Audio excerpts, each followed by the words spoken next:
En las relaciones entre trabajadores y empresarios pueden surgir conflictos. Cuando el conflicto es entre un solo trabajador y la empresa, nos encontramos ante un conflicto individual, que ya estudiamos en la unidad anterior. Por otro lado, cuando el conflicto se produce entre un grupo de trabajadores y una empresa o grupo de empresas, nos encontramos ante un conflicto colectivo. Los conflictos colectivos pueden ser de dos tipos: conflictos jurídicos y conflictos de intereses. El conflicto jurídico se produce cuando hay discrepancia entre los trabajadores y la empresa en la interpretación de una norma. Por ejemplo, no se ponen de acuerdo en cuanto a las dietas a abonar a los trabajadores empleados. En estos casos, para resolver el conflicto, hay que acudir a los juzgados de lo social o al Tribunal Superior de Justicia para que proporcionen la interpretación adecuada. Por otro lado, hablamos de conflicto de intereses cuando se reclama la creación de una nueva norma que regule una situación o que se modifique el contenido de una norma ya existente. Por ejemplo, una huelga para reclamar que se incluya el derecho de cobro de las dietas en el convenio colectivo del sector. La huelga es una medida de presión en el conflicto de intereses, pero existen otras como las manifestaciones, las concentraciones o los encierros. La huelga es una medida de presión y defensa de los intereses de los trabajadores. Consiste en no acudir a trabajar durante un tiempo determinado, para que la empresa se vea forzada a aceptar las peticiones de los trabajadores. La huelga es un derecho fundamental reconocido por la Constitución española, y ningún trabajador puede renunciar a ella individualmente. Quedan prohibidas las huelgas por motivos políticos ajenos al trabajo. Por ejemplo, en la guerra de Irak, los sindicatos convocaron una huelga con el siguiente eslogan: no a la guerra y a sus consecuencias económicas, laborales y sociales. Sin estas últimas aclaraciones, la huelga hubiera sido ilegal. Están prohibidas las huelgas de solidaridad o apoyo que no afecten al interés profesional del huelguista. Por ejemplo, que los trabajadores de la construcción participen en una huelga para mejorar las condiciones de trabajo de los profesores. Las huelgas no pueden pretender modificar lo pactado en un convenio colectivo. Tampoco son legales las huelgas rotatorias, en las que los trabajadores se alternan sucesivamente por sectores o departamentos, de manera que no es posible llevar a cabo el proceso productivo.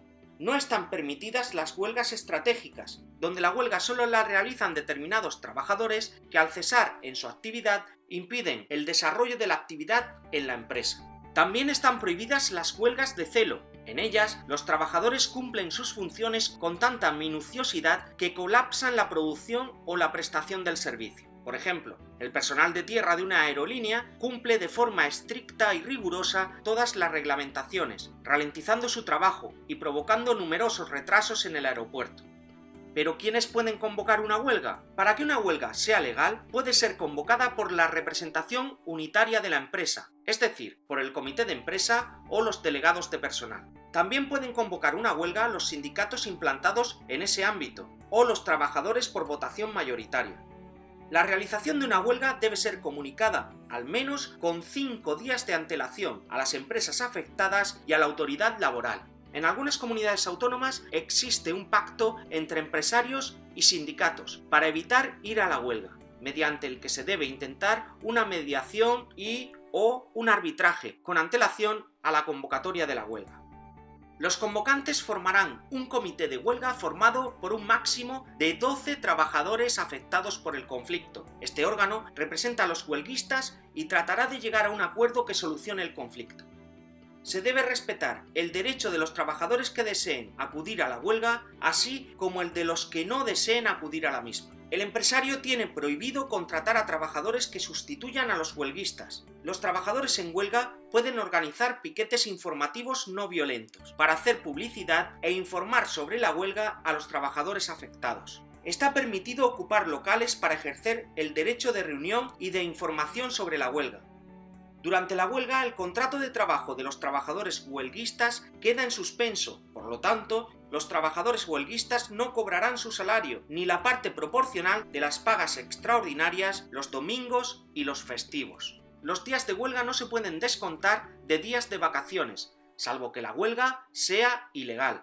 Durante la huelga se suspende la obligación de cotizar a la seguridad social, tanto del trabajador como del empresario, encontrándose el trabajador en situación de alta especial.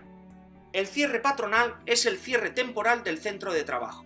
el cierre patronal tiene como consecuencia que los contratos de trabajo de todos los trabajadores de la empresa quedan suspendidos, no cobrando ningún trabajador de la empresa mientras dure esta situación.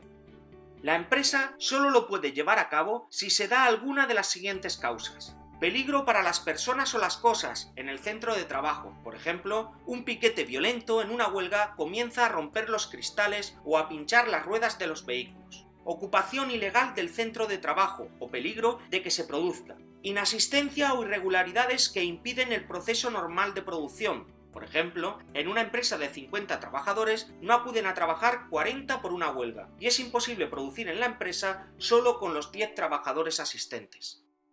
Para intentar evitar tener que acudir a los juzgados o realizar una huelga, los sindicatos y los empresarios han pactado unos mecanismos para resolver los conflictos, que se conocen como solución extrajudicial de conflictos. En la Comunidad Valenciana, el encargado de resolver estos conflictos es el Tribunal de Arbitraje Laboral. En estos órganos, las opciones que se ofrecen a las partes para resolver los conflictos son la conciliación, la mediación y el arbitraje.